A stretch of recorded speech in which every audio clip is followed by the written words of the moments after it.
Sanibona nonke egameni lenkosi Jesu Kristu waseNazaretha. This is Bishop Vusile Buthelezi from Power of Praise International Church. Kwandengezi. Once again, thank you so much ukuthi sihlangana namhlanje e-studio sethu, Studio 915, whereby sizohlangana sizodumisa uNkulunkulu. I so believe ukuthi uNkulunkulu, there's something wonderful for you akubekele yona namhlanje, and I so believe ukuthi umlayezo engizokuphawa namhlanje umfushane kunento uNkulunkulu azakuyenza phezu kwempilo yakho. Today ngifuna sikhulume ngetopic ethi uthando. Namhlanje incwadi esikhuluma ngayo itholakala encwadini kwabaseKorinte bokuqala uchapter number 13 uverse number 3. Kufundeka njena ke bazalwane, noma ngabela abampofi konke enginako, noma nginikela umzimba wami ukuba ushiswe, kepha ngingenalo uthando akusizi ngalutho.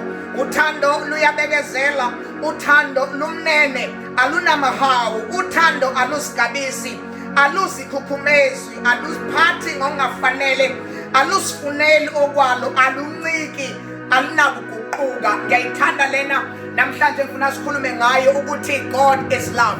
Father, we thank you, wonderful in this time. Singnikeza udumo, siyakhuleka namhlanje. Be with us, and I believe ukuthi umlayezo wakho uzakwehlela phezu kwabantwana bakho and ushintshe impilo zabo in the mighty name of Jesus Christ of Nazareth. Amen. Today ngifuna ukukhuluma ngothando. Namhlanje uNkulunkulu ukhulume nempilo yami wathi ake ngikhulume nabantu lapho emakhaya. I know ukuthi siyakholwa, I know ukuthi sikhuluma ngezilimi, I so believe, and I know ukuthi siyathandaza, I know siyalifunda izwi kaNkulunkulu, I know siyaprofeta, I know siyayibeka izandla, I know ukuthi abantu baphulukisiwe. But the Bible says noma singakwenza konke kodwa uma singenalo uthando, konke lokho esikwenza sikwenzela ize. Remember this bazalwane, uJesu wasithanda, and uNkulunkulu uma esithandile wanikela ngendodana yakhe ezelwe eyodwa ukuba yilowo nalowo okholwa yiyona angabhubhi kodwa abe nokuphila okuphakade. Namhlanje ngizothi empilweni yakho apply uthando, kubantu abaseduze kwakho apply uthando, your families apply uthando, kubazalwane bakho apply uthando. Ake ngikubuze, wagcina nini ukufonela abantu batshela ukuthi I love you ngothando lukaNkulunkulu? Ngiyakuthanda mntaka wethu, ngiyakuthanda nkosikazi. Kunezinto eziningi ezilimele zalimala, it's because uthando alusekho. Kunezinto ezisiphelele endleleni, and the reason ukuthi uthando alusenalo.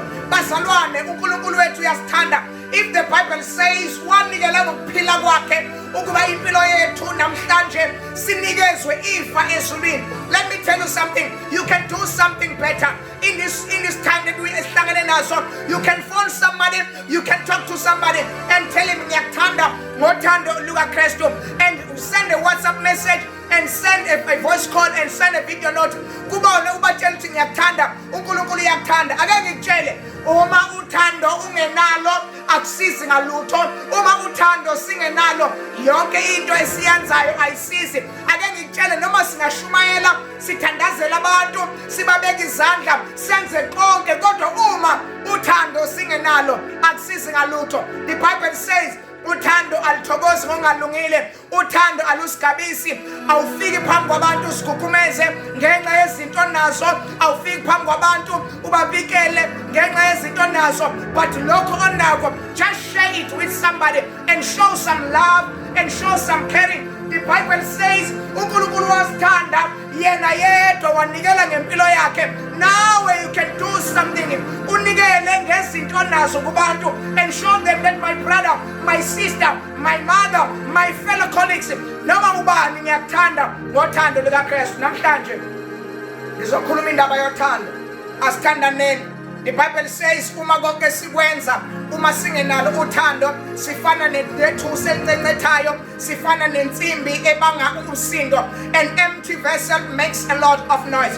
Today ngizothi kithi namhlanje, in this Thursday, love your neighbors, love your friends. Uthanda nezitha zakho, uthanda labantu abangakufuni, uthanda labakuhlebileyo, uthanda laba abakujikeleyo, uthanda nalaba ababacindezelayo abafuna ukuthi ungaphumeleli, abafuna ukuthi impilo yakho ingayiphezulu, abafuna ukuthi impilo yakho ingabi ne-breakthrough, but love them. The Bible says uthando uma sunalo konke kuyakwenzeka empilweni zethu because God loved us.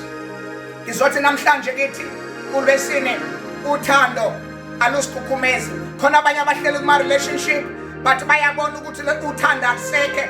Let me tell you something. A relationship, it's not about ukuthi uyathanda, but it's about ukuthi wena uyathanda na. Because love, it's about sacrifice. God sacrificed with his son, his only beloved son, for us ukuthi sibizwe ngabantwana bakaNkulunkulu. Once again, noma ngabela abampofu bonke enginakho, noma nginikela umzimba wami ukuba ushiswe, kepha ngingenalo uthando, konke lokho akusizi lutho. So in order to reap, in order for you to gain, in order for you to be awarded, in order for you, your life to be elevated, in order for you, your life to have a breakthrough, in order your life to have a prosperity, just love.